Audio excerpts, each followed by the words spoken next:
Good morning friends and students. मेरा नाम doctor सीमा है और मैं असिस्टेंट प्रोफेसर हूँ गवर्नमेंट डिग्री कॉलेज बादलपुर में। और मैं पॉलिटिकल साइंस की असिस्टेंट प्रोफेसर हूँ। आज मैंने सोचा कि क्यों ना अपने स्टूडेंट्स के लिए एक नया टॉपिक तैयार किया जाए। मेरे टॉपिक का नाम है आज के राजनीति और राजनीति विज्ञान। राजनीति और राजनीति विज्ञान ये दोनों विषय ऐसे हैं कि हमें कई बार लगता है कि कहीं दोनों एक ही तो नहीं है या फिर अलग अलग हैं। सोसाइटी में ऐसी बहुत सारी चीज़ें चलती रहती हैं, स्टूडेंट्स लाइफ में चलती रहती हैं।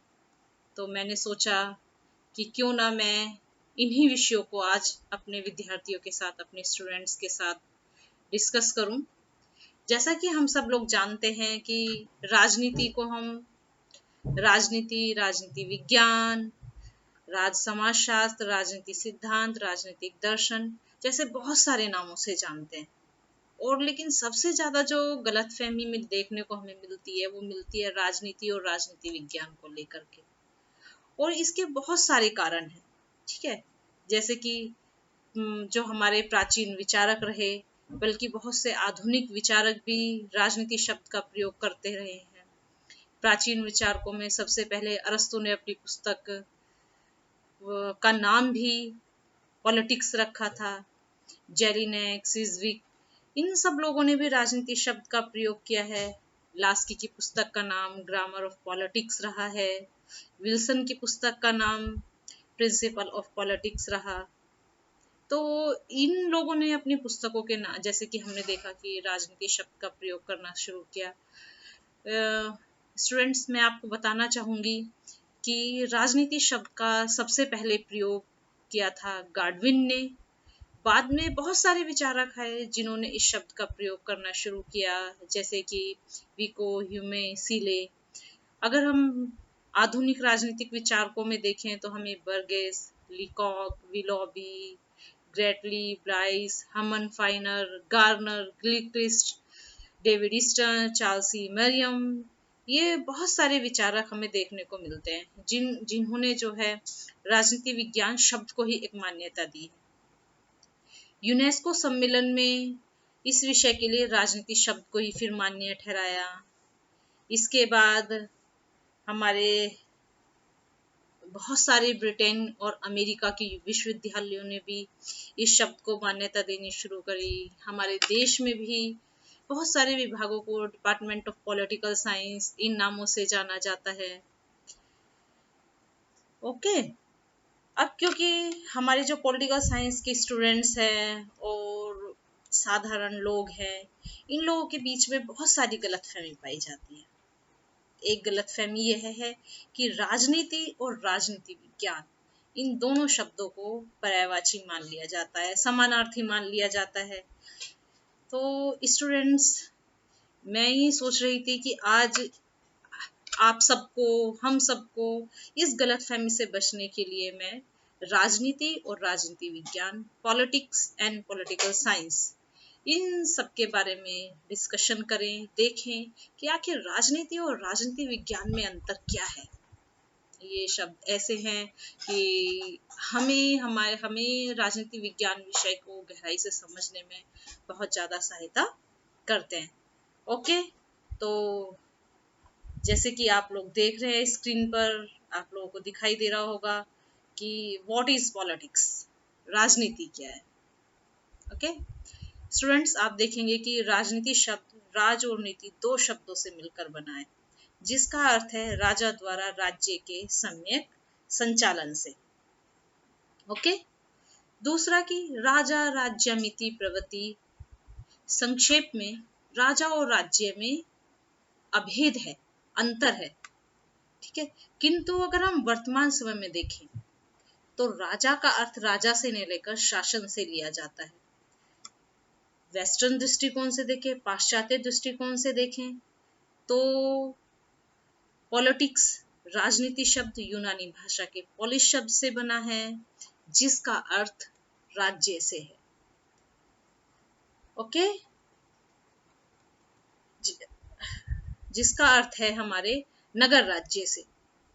यूनानी दार्शनिकों ने नागरिक नगर राज्य में कोई अंतर नहीं किया। प्राचीन भारतीय और यूनानी राजनीति के आदर्शवादी स्वरूप को मानते थे। उनका जोर किस बात पर था कि राज्य अथवा समाज कैसा हो, जबकि भारतीय दार्शनिकों का जोर रहा कि कैसा हो के स्थान पर कैसा होना चाहिए। क्लियर? ओके। यूनानी दार्शनिक जिसमें कि प्लेटो और अरस्तु, इन दोनों को हम बहुत व्यापकता के साथ देखते हैं, समझते हैं। इनके सार्वभौमिक और नैतिकतावादी दृष्टिकोण को इन्होंने अपनाया। बाद में फिर मध्ययुगीन युग आता है और आधुनिक युग, इसमें एक्विनास, कांट, बोसांके, हीगल, ग्रीन, इन लोगों ने भी राजनीति को एक आदर्श और सर्वोच्च राज्य से संबंध माना है। आधुनिक विचारकों में जेलिनेक, ट्रॉट्स्की, सिज्विक, इन लोगों ने भी राजनीति को एक बहुत ही व्यापक स्वरूप देने का प्रयास किया है, किंतु राजनीतिक की व्यापकता बरकरार नहीं रह सकी। इसका कारण क्या है? जैसे कि सर फ्रेडरिक पॉलेक, इन्होंने किसी भी विवाद से बचने के लिए राजनीति को दो भागों में बांट दिया। ओके, पहला भाग हो गया हमारा सैद्धांतिक राजनीति, जो राज्य की आधारभूत समस्याओं का अध्ययन विषय है। दूसरा भाग हो गया हमारा व्यवहारिक राजनीति, जो राज्य के क्रियात्मक पक्ष से संबंधित है। किंतु ये जो वर्गीकरण है ये भी सफिशिएंट नहीं होता और राजनीति शब्द का प्रयोग बहुत सारे संकुचित अर्थों में किया जाने लगता है। ठीक है, फिर क्या होता है कि ये इन सब चीजों से क्या हुआ कि संकुचित अर्थ में राजनीति का प्रयोग केवल व्यवहारिक राजनीति या शासन की कला के रूप में किया जाने लगा।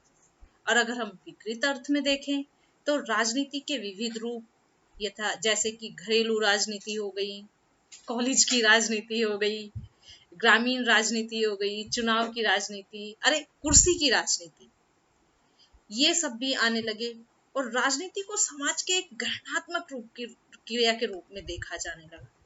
अगर हम देखें तो आज की स्थिति यह है कि राजनीति को यूनानी दार्शनिकों की नजर से जो हमें सत्य और असत्य का बोध कराती है वो नहीं है, बल्कि राजनीति का मीनिंग आज के कॉन्टेक्स्ट में क्या लिया जाने लगा है, आप लोग सुनेंगे तो आपको आश्चर्य होगा कि दुष्टों के आखिरी आश्रय यानी कि लास्ट रिसोर्ट ऑफ स्कॉन्ड्रल के रूप में परिभाषित किया जाने लगा है।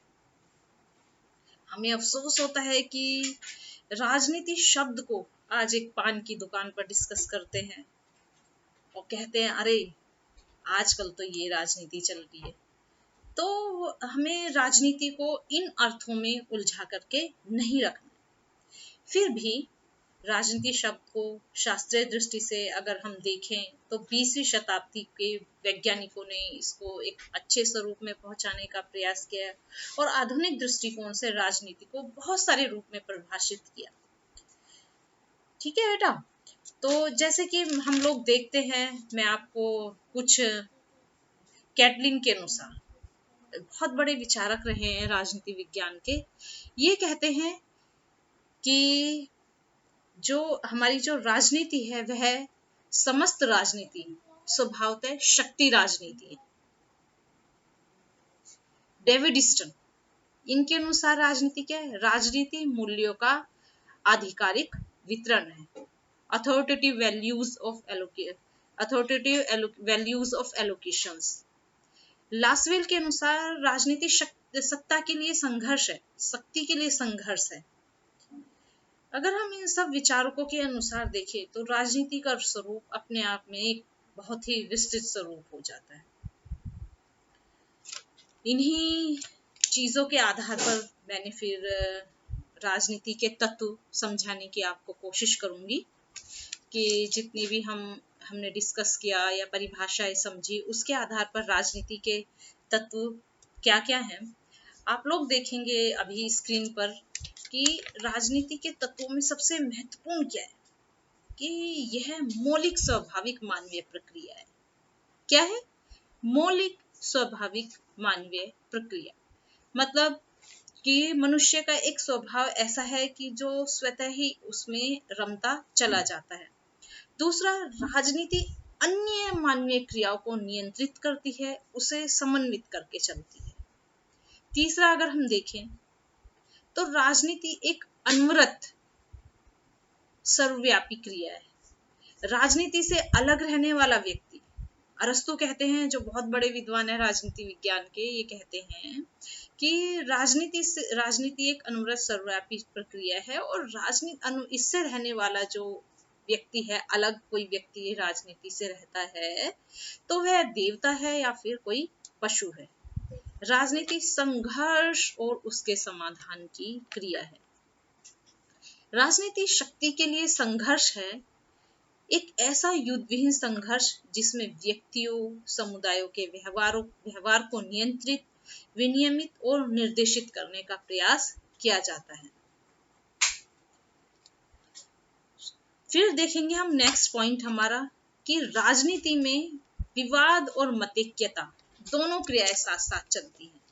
जैसे हमारे पक्ष और विपक्ष सरकार में एक साथ चलते हैं, और हम कहें कि सरकार जिसकी है वो मजबूत है और हमारा विपक्ष कमजोर है, तो ये लोकतंत्र की बहुत अच्छी निशानी है। नहीं, बिल्कुल भी नहीं। जहां पर सरकार होती है, उस किसी भी देश की मजबूती, लोकतंत्र की मजबूती का सर्वोत्कृष्ट उदाहरण होता है कि वहां का विपक्ष भी मजबूत हो और अपनी बात को अच्छे से कह सके। उसी तरीके से राजनीति में अगर विवाद है तो मतैक्यता होना भी अत्यंत आवश्यक है, और ये दोनों क्रियाएं साथ साथ चलती हैं कि राजनीति में जहां विवाद है वहां समस्याएं हैं, वहां राजनीति है। जहां विवाद नहीं है, जहां समस्याओं के समाधान पर बहस नहीं होती, वहां राजनीति बिल्कुल भी नहीं हो सकती। अब आप नेक्स्ट पॉइंट देखेंगे कि राजनीति केवल राज्य तक सीमित नहीं है, बल्कि यह संघों, ट्रस्टों, धार्मिक समुदायों, जनमानस के आपसी व्यवहार, अंतरराष्ट्रीयता आदि बहुत बड़े स्तर तक यह संचालित होती है, समस्त मानवीय संबंधों तक यह विस्तृत है, फैली हुई है। यह एक परिवर्तनशील क्रिया है। परिवर्तनशील क्रिया कैसे है कि जैसे कुछ मूलभूत प्रश्न हैं, राज्य, सरकार, राज्य के लक्ष्य और कार्य, राज्य विस्तार, नागरिकता, सत्ता का स्रोत, व संगठन, अच्छे शासन व्यवस्था आदि इससे हमेशा जुड़े रहते हैं, ये नहीं बदलते। तो इस तरीके से आप देखेंगे तो ये कह सकते हैं कि राजनीति का अर्थ समाज व्यवस्था में अव्यवस्थित उस प्रक्रिया या गतिविधि से है जिसके द्वारा व्यवस्था के लक्ष्यों का चयन होता है। इसमें सहयोग और द्वंद्व दोनों तत्व निहित होते हैं, और इसका स्वरूप समाज में रहने वाले व्यक्तियों और समूहों के अंतर संबंधों पर निर्भर करता है। ये तो हो गए, अभी तक हमने देखा कि राजनीति क्या है, राजनीति के तत्व क्या है। अब आगे प्रश्न आता है जिसको हमारे विश्वविद्यालयों में, हमारे कॉलेजेस में पढ़ाया जाता है एक विषय के रूप में कि राजनीति और राजनीति विज्ञान, कि राजनीति विज्ञान क्या है, व्हाट इज पॉलिटिकल साइंस। ठीक है, अगर हम शाब्दिक दृष्टिकोण से देखें तो राजनीति विज्ञान राजनीति से संबंधित विज्ञान है। क्लियर? किंतु इसकी सही और सर्वसम्मत परिभाषा करना हमेशा से ही कठिन रहा है। जेलिनेक ने भी कहा है कि राजनीति विज्ञान के अतिरिक्त कोई विज्ञान ऐसा नहीं है जिसको परिभाषित करने की इतनी अधिक आवश्यकता हो। विभिन्न विचारकों ने विभिन्न दृष्टिकोणों से राजनीति विज्ञान को परिभाषित करने का प्रयास किया, और इसी आधार पर हम राजनीति विज्ञान को दो भागों में बांट सकते हैं। एक है परंपरागत परिभाषा और दूसरी हो गई हमारी आधुनिक परिभाषा। परंपरागत परिभाषा में देखें तो हमारे पास प्रमुख रूप से जो विचारक हैं, ब्लंट शैली, गार्नर, एक्टन, गुड़गांव, जेलिनेक, ये बहुत सारे राजनीति वैज्ञानिक हैं जो राजनीति विज्ञान की परंपरागत परिभाषा के आधार पर इसका अध्ययन करते हैं। इन लोगों के अनुसार राजनीति विज्ञान क्या है कि राजनीति विज्ञान को राज्य का अध्ययन करने वाले विज्ञान के रूप में परिभाषित किया है।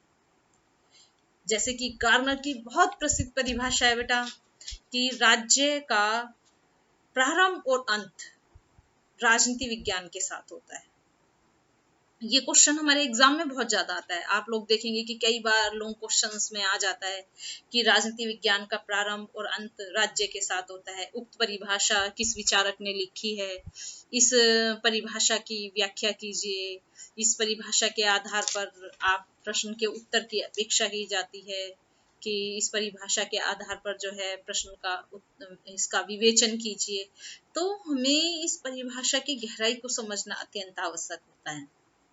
दूसरे वर्ग में आप देखेंगे लिखा हुआ है कि आधुनिक परिभाषा। आधुनिक परिभाषा में हमारे प्रमुख विचारक रहे हैं Seeley, Leacock, Gilchrist, Charles Merriam, David Easton, George Catlin, Lasswell, Kaplan. बहुत सारे विचारक हमारे सामने रहे हैं। ठीक है, तो अगर हम देखें बेटा,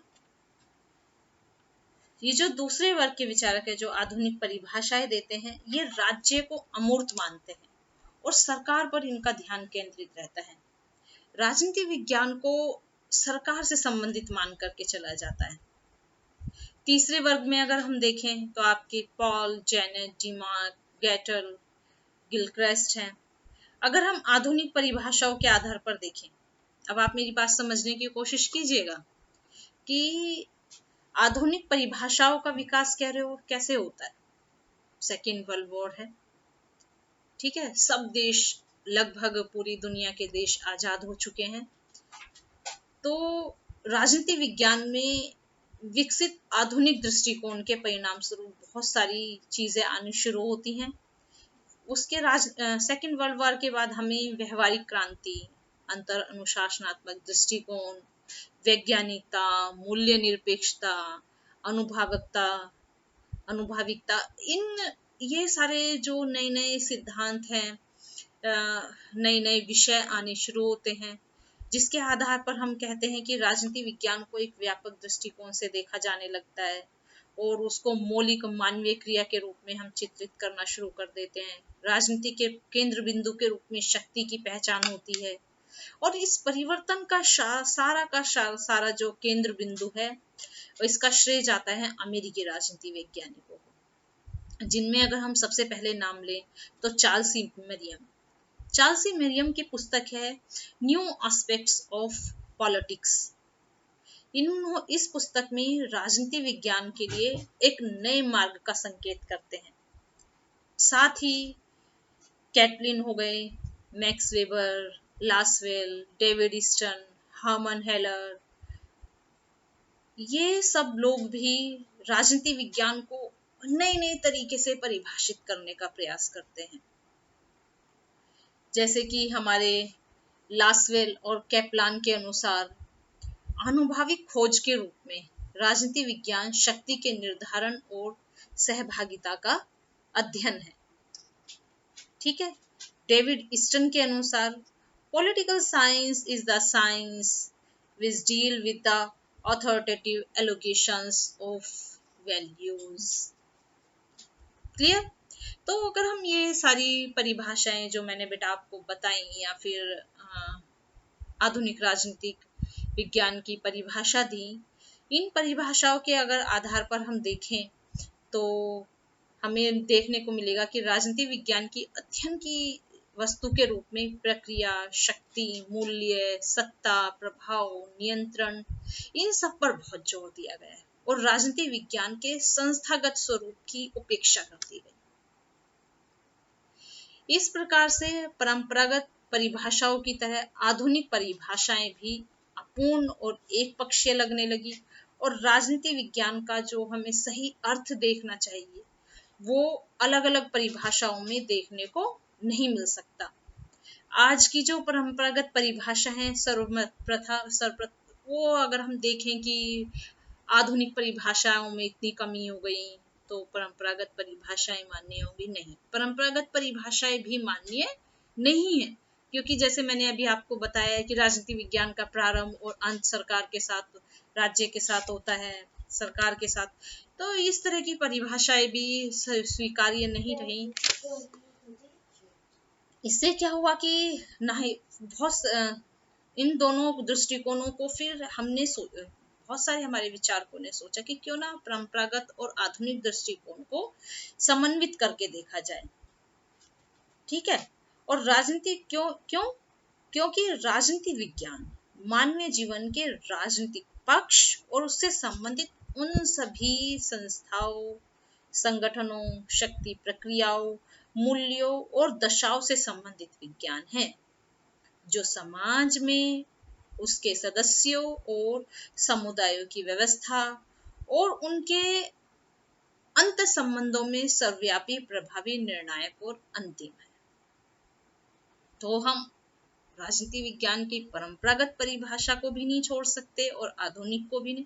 हमें इन दोनों के समन्वित रूप को साथ लेकर के राजनीति विज्ञान को समझने की आवश्यकता है। जब हम ये सब चीजें पढ़ते हैं तो हमारे दिमाग में आता है कि राजनीति और राजनीति विज्ञान में आखिर अंतर क्या है। आना भी चाहिए। एक विद्यार्थी होने के नाते, एक शिक्षक होने के नाते, एक शोधार्थी होने के नाते हमारे दिमाग में आना चाहिए कि राजनीति और राजनीति विज्ञान में अंतर क्या है। अगर हम सब चीजों का अध्ययन करें तो हमें पता चलेगा कि राजनीति और राजनीति विज्ञान एक नहीं है। दोनों की प्रकृति, इनका लक्षण, लक्ष्य हो गए, इनके मूल्य हो गए, सब अलग अलग है। वो कैसे?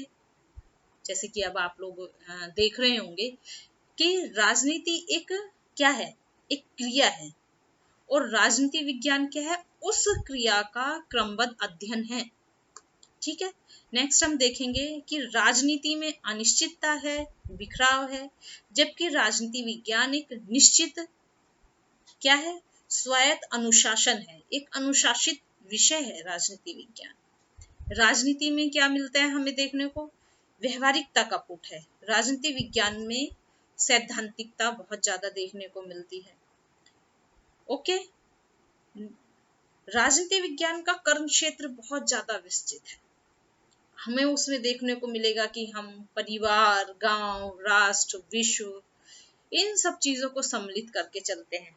लेकिन राजनीति विज्ञान का स्वरूप कैसा है? सीमित है, शैक्षणिक है और शैक्षणिक संस्थाओं तक सीमित है। नेक्स्ट क्या है कि राजनीति में किसी भी चीज की ट्रेनिंग की आवश्यकता नहीं। कोई भी खड़ा होके कहने लगता है आजकल राजनीति का अर्थ ऐसा अलग ले लिया है। लेकिन राजनीति विज्ञान का अध्ययन करने के लिए हमें प्रशिक्षण की आवश्यकता होती है, उसके ज्ञान की आवश्यकता होती है, उसके गहराई से अध्ययन की आवश्यकता होती है।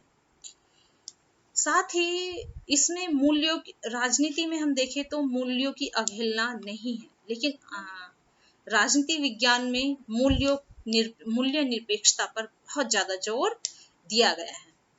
और एक चीज आप देखेंगे कि राजनीति और राजनीति विज्ञान में क्या है कि इनको अलग अलग नाम दिया जाता है। जैसे कि अगर कोई राजनीति से जुड़ा हुआ है तो हम उसे कह देंगे राजनीतिज्ञ, अरे ये तो पॉलिटिशियन है, ये तो राजनीतिज्ञ है।